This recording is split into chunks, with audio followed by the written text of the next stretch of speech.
Hello all. So here in this session, as of in the previous session, we have discussed about the Z parameter, that is called as your impedance parameter. And now in this session, we are going to discuss one another parameter of this two-port network, and that parameter is called as your admittance parameter, and it's also called as your Y parameter, and this is also called as your Y parameter. Okay, so with this Y parameters also we have to find the equations of your Y11 and as well as your Y12 and your Y21 and as well as your Y22 are the four things that we have to find under this. Okay, as we have already known that for the Y parameter, which is called as your admittance parameter, as we have already known, this Y is called as your admittance, okay, parameter. Okay, the admittance y that is equal to your 1 by z, which is equal to 1 divided by your v by I, which is called as your I by v. That means with the help of v, we are going to find the value of your I. That means your I will be, I is on the output side and your v is your input side.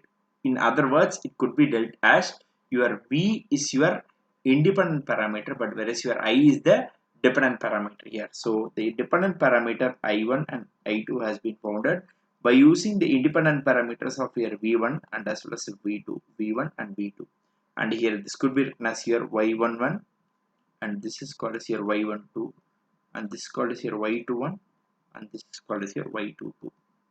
Okay, so how to find your y11? So here the two approach as we used in the z parameter, to find your y11 and y21 we have to put your v2 is equal to 0, and to find your y12 and as well as your y22 we have to put your v1 is equal to 0.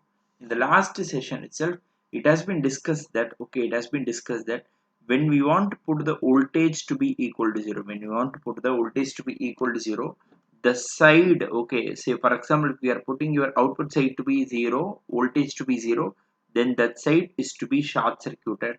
When we are putting as in the input side, okay, when we are putting in the input side, so this is on your input side, okay, but whereas when we are putting it on the output side and when you putting on your input side, okay, the voltage to be 0 means here it should be short circuited. So what we are going to do is, your first and foremost thing is to find the value of your y11 and as well as your y21. To find your y1 and y21 to be 0, put your v2 is equal to 0, put your v2 is equal to 0, and the what is the equivalent for a voltage source is,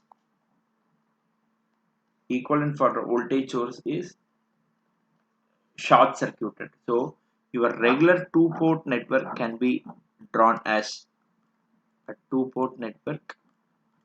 For a two port network you'll be having plus and minus, and the voltage source is your v1 and your plus and minus, and this side is called as your v2. The current is flow called as your i1 and here the current is called as your i2.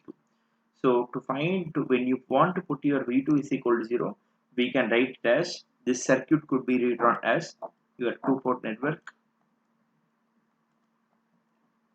When we are putting v2 is equal to 0, here what we can do is, here this could be short circuited, and here on the input side you will be having your plus and minus. This is called as your v1 and here the current flowing is called as your i1. Here the current flowing is called as your i1. So when you put v2 is equal to 0, we can write as your i1 is equal to y11 into your v1 and your i2 is equal to your y21 into your v1, y21 into your v1. Now how to deduce the value? Okay, now how to deduce the value of your y11 and as well as your y21 is, so y11 is equal to your i1 by your v1 and your y21 is equal to your i2 by your v1, i2 by your v1, where this y11 is called as, okay, the forward admittance, I by v, right? I by v means that is called as your admittance value. So this is on in the input side, so this is called as your forward admittance when the output is short circuited. Okay, and here this is called as your, okay, this is called as your forward transfer admittance. Forward transfer admittance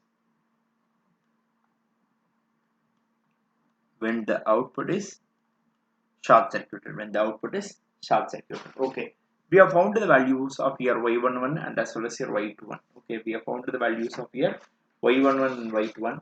The next step is to find the value of your y12 and as well as your y22.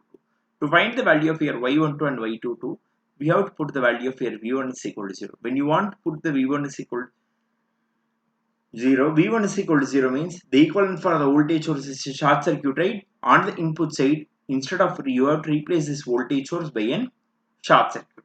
So that could be drawn as,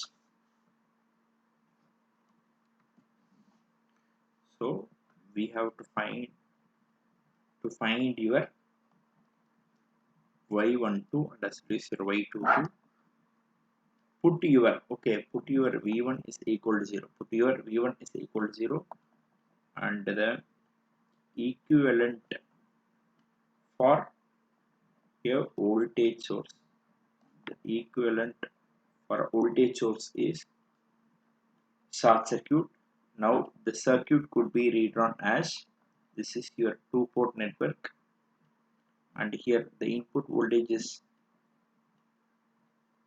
okay, it's short circuited, but whereas on the output you will be having the voltage which is called as your V2 is there. The current flowing is called as your I2. Current flowing is called as your I2.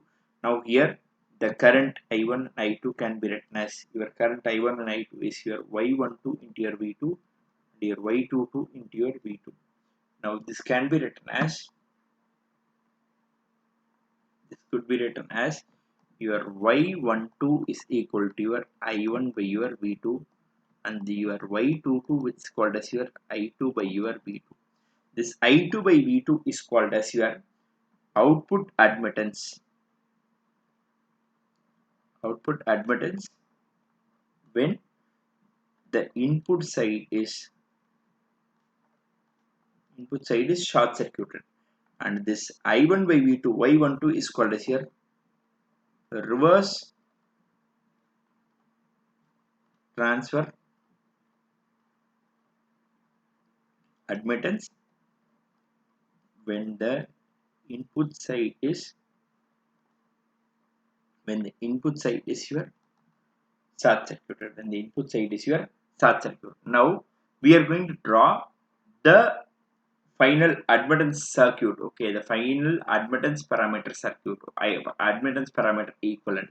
So for this, what we want to do is we have to take, okay, we have to take the Norton's equivalent on either side. What is the Norton's equivalent, sir? So the Norton's equivalent will be look like, a Norton's equivalent will be having a current source.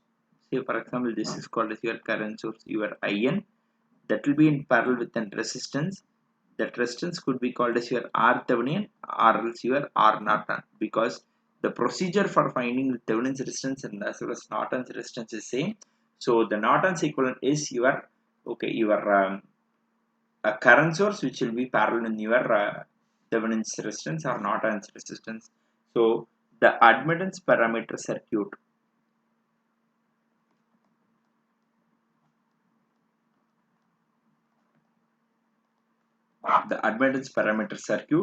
will be having both for your input side and output side two current sources.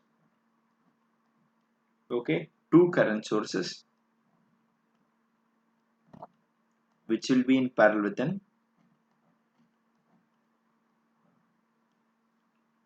like impedance, here admittance.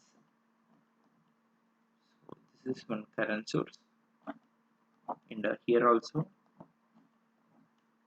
be in parallel.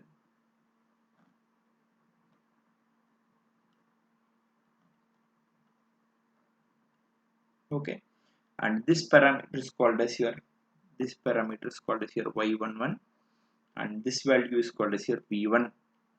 Okay, because the voltage is called as your v1, and here the voltage is called as your V2, and this value is called as your Y21, and this is your Y12, and here the voltage V2 is to be multiplied, and here V1 is to be multiplied, and this is your Y22, okay, into your V2, and this is called as a downward current value. Both are downward current value. When the admittance gets multiplied with your voltage, okay, this will give you a current value, the current flowing through this impedance value, the current flowing through this impedance value. Yes, with this we are concluding how the admittance parameter and as well as the admittance parameter circuit has been derived, okay, by using the parameter modeling.